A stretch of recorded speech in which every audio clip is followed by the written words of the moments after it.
Hi class, for this module we want to review trigonometry functions.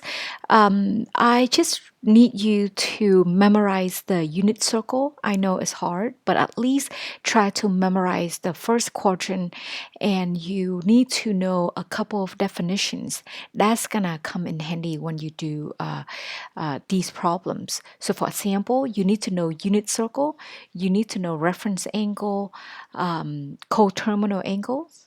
All right, so and it's very important that you know how to convert from degree to radian. So for the first couple of problems I have right here, what you can see right here is we want to convert degree, minute, second to decimal. So all you need to know is the information here and how to set up the conversion. So you see right here, 1 degree is 60 minutes. Therefore, 1 degree is 3600 seconds. So you see that I have degree here. We want to convert degree, minute, second to decimal number. So we have the degree by itself, and then we have the minutes converting to degree. So you notice that I put minute on the bottom so we can cancel out the unit. We have the degree on top. Same thing over here. I have the second, so we can just cancel out like this. Try to cancel it out. And then you just pretty much use a calculator for this. For number 2, we do backward. So we have from decimal, and we want to break it into degree, minute, and second. So what I have right here, I have the degree part, which is the whole number. The decimal, we start with minutes. So now it's the opposite. So I put minutes on top. I want to put the degree on the bottom so I can just cancel out. When I multiply, I ended up with minutes, but then we still have the decimal here. So from there, we go minutes to seconds. Notice that I put the minutes on the bottom and I put the second on top. 1 minute equals 60 seconds. So now we ended up with the second. So I got rid of the decimal. So I just keep the degree, minute, and second. Okay, converting from degree to radian and vice versa, same thing. You need to know that 180 degree is pi radian. So if I put 1 degree, that means we have pi over 100 degrees. Okay, so it's really simple. So for example, if I want to convert from radian to degree, so you want to cancel out a pi, right? That's why I put the degree on top and we just multiplied it out. Okay, the opposite, we want to convert from degree to radian. You put the degree on top, put the degree on the bottom here, so we can cancel out the unit. So I have, if you multiply it out, and then we still have the pi, so that's why I have to multiply 3.14 to get the radian by itself. So that's how you convert. Conversion, I know that some people use proportion, some people use my way, but the most important part is you know that pi radian is 180 degrees. Okay, and we go from there. Now, for number 5. Number 5, they're asking you for to find the angle between 0 and 2 pi. That is coterminal. So you need to know what is coterminal. Two angles are coterminal. I put it right here for you. Two angles are coterminal if they have the same initial and terminal side. So what do we mean by that? So let's say I have that. I have the angle right here.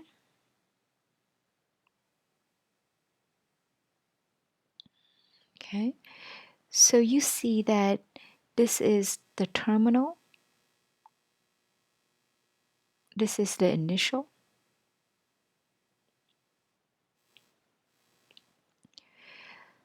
So you see right here, I have theta.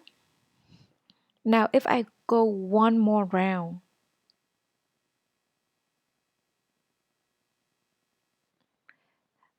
I ended up with the terminal side.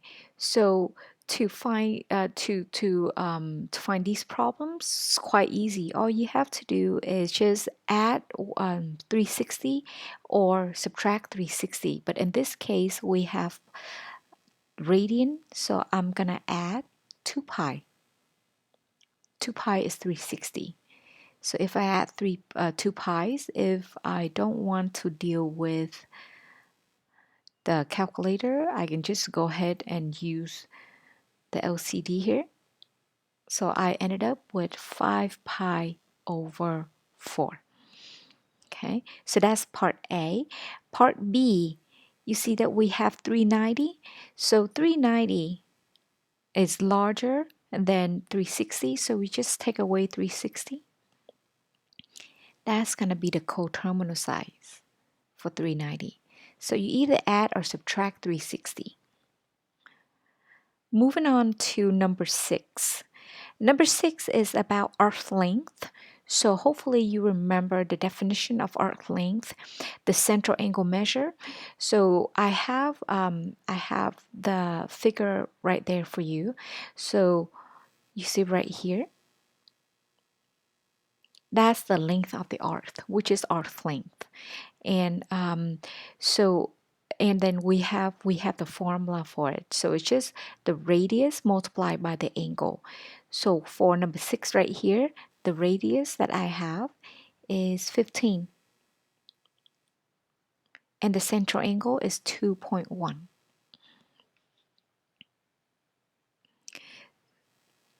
So it's going to be 31.5. Okay.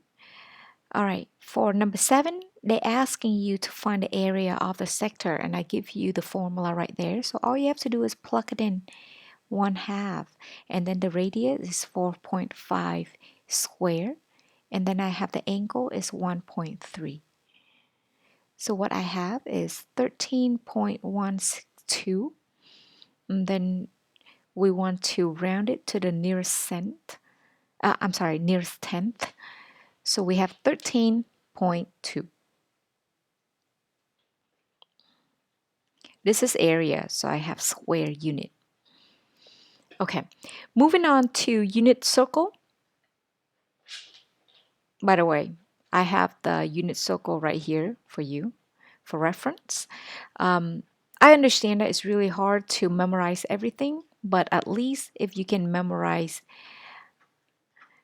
the first Q1, that would be nice. Okay, now before we do the problems, I want to remind you two definitions. So the unit circle is a circle with the radius 1 center at the origin. So every time you hear unit, it means 1, right?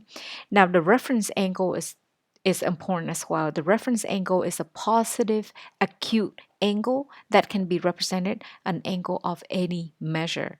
So that's the reason I say you can only you if you if you can't memorize the whole unit circle, at least try to memorize Q1. Why is that? Because that's going to help you with these problems. So for example, number 8, I want to take care of 7 I want to take care of 7 pi over 6. Now notice that 7 pi over 6, let me look for the reference angle. So the reference angle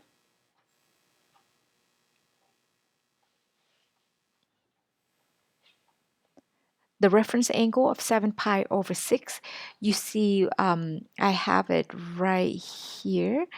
So 7 pi over 6, as you can see on the unit circle, is right here. So what would be the reference angle? The way I do is I'm trying to get to this axis right here, and the shortest way to get to that axis is right here. Therefore, the reference angle is pi over 6. So I have pi over 6. Okay, now for pi over 6, what I have, this is pi over 6, and I have radical 3 over 2 and 1 half over 2 and 1 half. Okay, but don't forget that pi over 6 is in Q1. 7 pi over 6 is in Q3. So in Q3, we have both negative. So let's say if I don't have the unit circle when I do the homework, I still can figure it out because I know a lot of information. First of all, I know Q1 really well, and I know the signs for all Q. So Q1 we have positive positive. I'm talking about the first and the second coordinates. For Q2, what do we have? We have negative for x and positive for y. Q3, we have negative, negative, and then Q4, we have positive, negative. So keep that in mind, and you're going to be fine.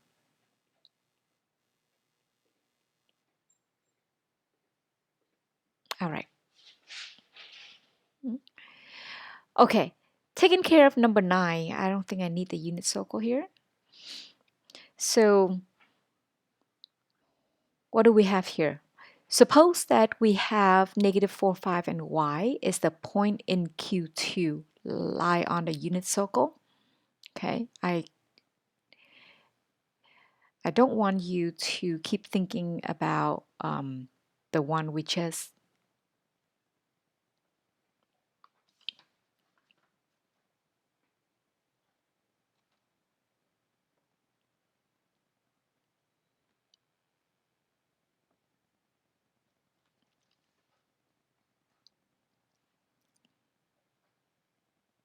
Let's take a look at number 9. So for number 9, once again, we have a point line on the unit circle. So we know that the unit circle, the radius is 1. We have Q2, so we have to find y. First of all, I know that because the units because it's a unit circle, I know that x squared plus y squared equals to r squared, and r squared in this case is going to be 1. In Q2, what do we have in Q2? We have negative and we have positive. So that's the information that I need. So what do we have? We have x. So I'm just going to plug it in. Square y squared equals 1. And then we just solve for y.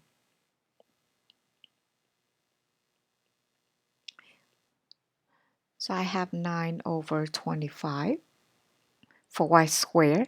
If I take the square root, I ended up with plus and minus 3 over 5. However, because the point is in Q2, so we keep the positive.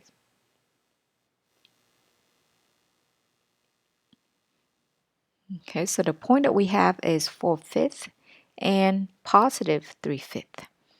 Okay. All right, number 10. They want you to find the exact exact values for 5 cosine of 5 pi over 6. Okay, so once again, I'm going to use a reference angle, and the reference angle right here that I use, so the reference angle is pi over 6. Okay, and for the reference angle pi over 6, the point that I have for pi over 6 is radical 3 over 2 and 1 over 2. Okay, now cosine of 5 pi over 6, Um,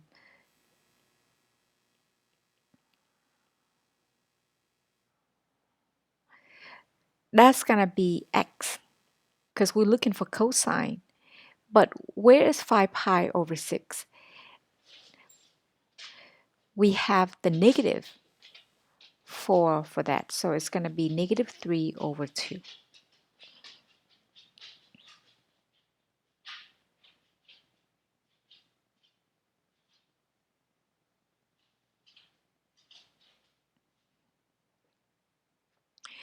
All right, moving on to number 11. So for number 11, notice that we have the angle in standard positions, terminal side intersect the unit circle at those 2 points.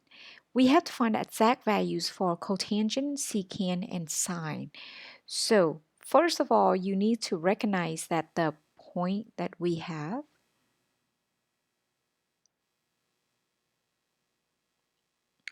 so we have a positive and a negative.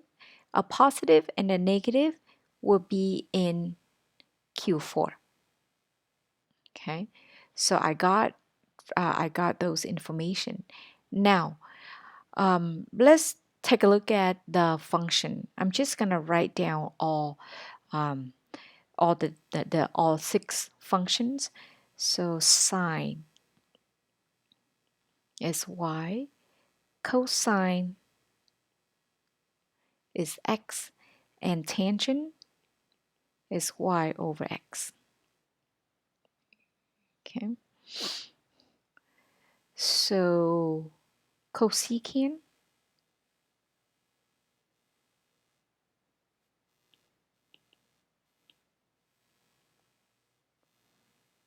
is going to be 1 over y.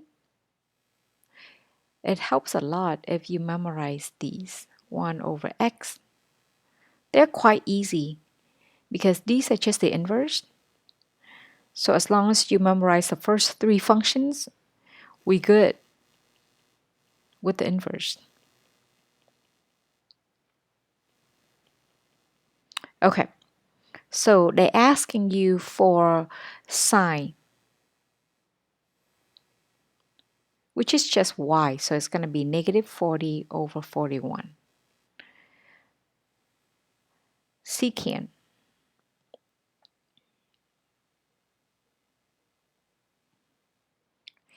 Secant is 1 over x.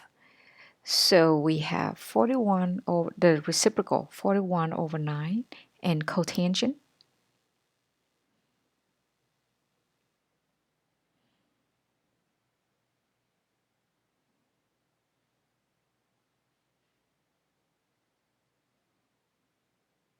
is 9 over 40. Oh, I have the negative there. Okay. All right, so moving on to the next problem.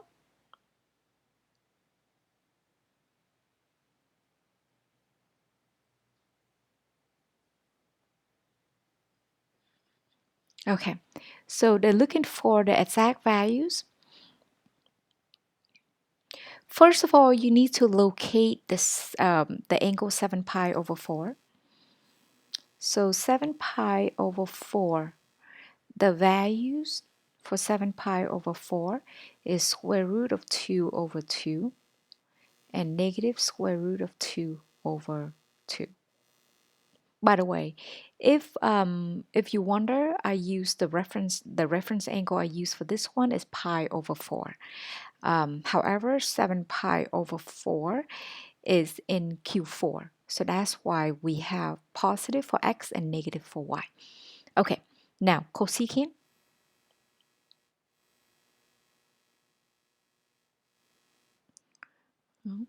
Hopefully you remember cosecant is 1 over y, yeah? So in this case is negative radical 2. Cotangent is x over y. So in this case is negative 1.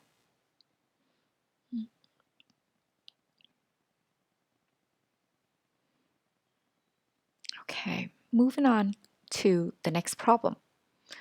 So for the next problem, what I have, let's take care of the first one. 11 pi over 3 is way too big. So I'm going to find the coterminal. The coterminal, I'm going to take 11 pi over 3 and subtract 2 pi. Okay. When I subtract 2 pi, that means I subtract 6 pi over 3. So I ended up with 5 pi over 3.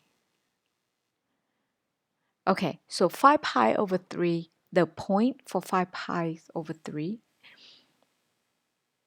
is 1/2 negative radical 3 over 2. Okay, you can definitely refer back to the unit circle. Okay, now we're looking for a sign, which is y, which is negative radical 3 over 2. Okay. Now, the next one, secant of negative 210. This is the coterminal would be secant of 150 degree. Okay. Now, notice that the secant is 1 over x. Okay. So in this case, it's going to be negative 2 over radical 3. Make sure you rationalize it. So I have negative 2 radical 3 over 3 for the point. For the values, I'm sorry, for the values.